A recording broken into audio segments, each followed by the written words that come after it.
Welcome to Finnegan's Fireside Tales. Today we will be reading The Little Match Girl by Hans Christian Andersen. It was dreadfully cold, it snowed, and was getting quite dark, for it was evening, yes, the last evening of the year. Amid the cold and the darkness, a little girl with bare head and naked feet was roaming through the streets. It is true she had on a pair of slippers when she left home, but that was not of much use, for they were very large slippers, so large indeed that they had hitherto been used by her mother. Besides, the little creature lost them as she hurried across the street, to avoid two carriages that were driving at a fearful rate.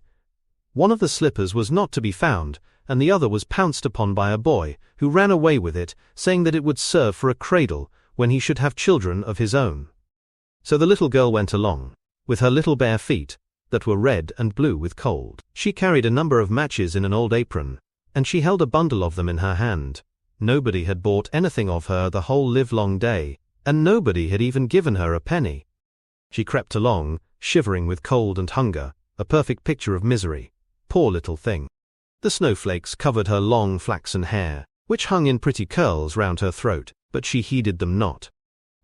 Lights were streaming from all the windows, and there was a savoury smell of roast goose, for it was St. Sylvester's evening, and this she did heed. She now sat down, cowering in a corner formed by two houses, one of which projected beyond the other. She had drawn her little feet under her, but she felt colder than ever, yet she dared not return home, for she had not sold a match, and could not bring back a penny.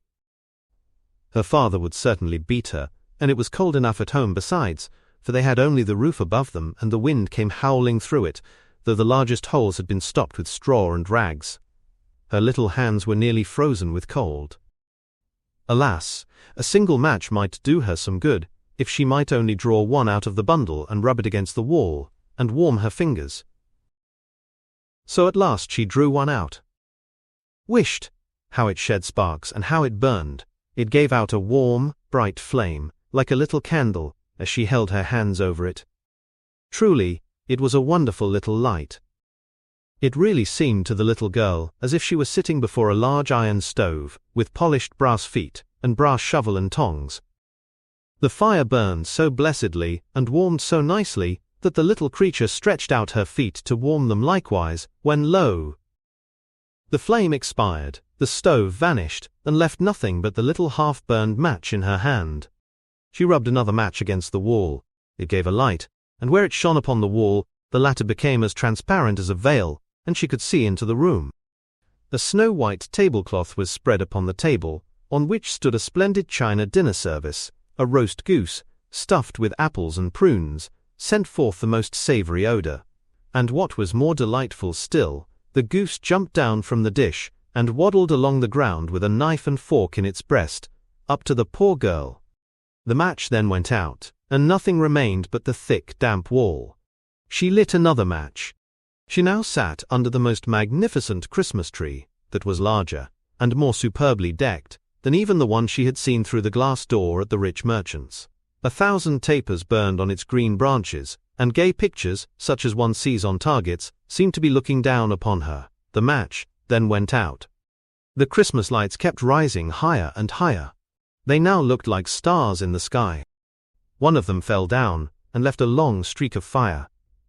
Somebody is now dying, thought the little girl, for her old grandmother, the only person who had ever loved her, and who was now dead, had told her that when a star falls, it is a sign that a soul is going up to heaven.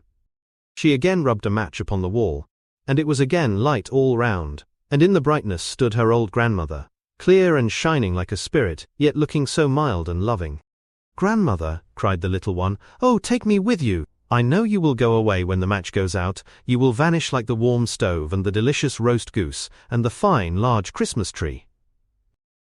And she made haste to rub the whole bundle of matches, for she wished to hold her grandmother fast. And the matches gave a light that was brighter than noonday. Her grandmother had never appeared so beautiful, nor so large. She took the little girl in her arms, and both flew upwards, all radiant and joyful, far, far above mortal ken, where there was neither cold, nor hunger, nor care to be found. For it was to the land of the blessed that they had flown. But in the cold dawn, the poor girl might be seen leaning against the wall, with red cheeks and smiling mouth. She had been frozen on the last night of the old year. The New Year's sun shone upon the little corpse. The child sat in the stiffness of death, still holding the matches, one bundle of which was burned. People said, she tried to warm herself. Nobody dreamed of the fine things she had seen, nor in what splendor she had entered upon the joys of the new year together with her grandmother.